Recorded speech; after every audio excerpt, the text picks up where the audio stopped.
The country we are studying today is Guatemala, and it is found on the North American continent. Guatemala is a small country just south of Mexico and touches both the Pacific Ocean and the Caribbean Sea. The capital of Guatemala is called Guatemala City. Guatemala is a place of striking beauty and a deep-seated history. Because of its proximity or its closeness to Mexico, you might guess that its ancient history is similar to that of Mexico's. And it is. The area that Guatemala is in was part of the great Mayan Empire of the past. There are pyramids and ancient structures that are Mayan just like there are in Mexico. In fact, they're common in the area of Guatemala. And one of the neat things about Guatemala is that there are still people living there today that still speak Mayan, that speak Mayan dialects and practice ancient Mayan religions.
The flag of Guatemala. The flag of Guatemala consists of three even-sized vertical stripes. The left and right stripes are sky blue, and the middle stripe is white. In the middle of the white stripe and flag is Guatemala's coat of arms.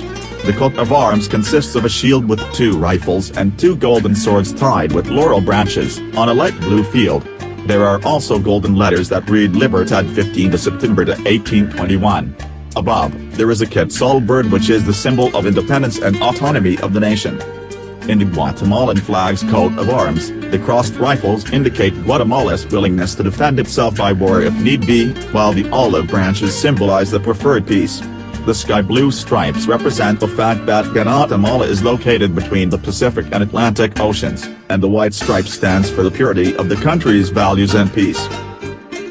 Executive branch. Guatemalan government system takes place in a framework of a presidential representative democratic republic, wherein the president is both chief of state and head of government. The president and vice president are directly elected on the same ballot by absolute majority popular vote in 2 rounds if needed for a 4-year term. Both are not eligible for consecutive terms. A vice president can run for president after 4 years out of office. The cabinet or council of ministers are appointed by the president. Legislative branch. The Congress of the Republic, also known as Congreso de la República, has 158 members. They are elected for a 4-year term partially through departmental constituencies and partially by nationwide proportional representation.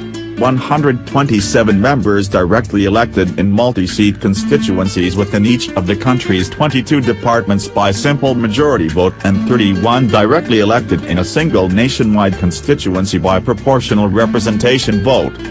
Judiciary branch. The Constitutional Court, Corte Constitucionalidad, is Guatemala's constitutional court and only interprets the law in matters that affect the country's constitution.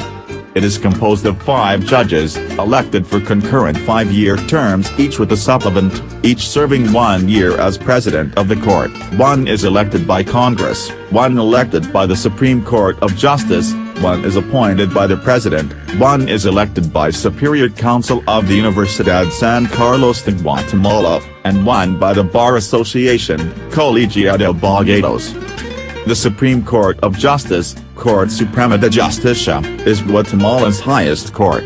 It comprises 13 members, who serve concurrent 5-year terms and elect a president of the court each year from among their number.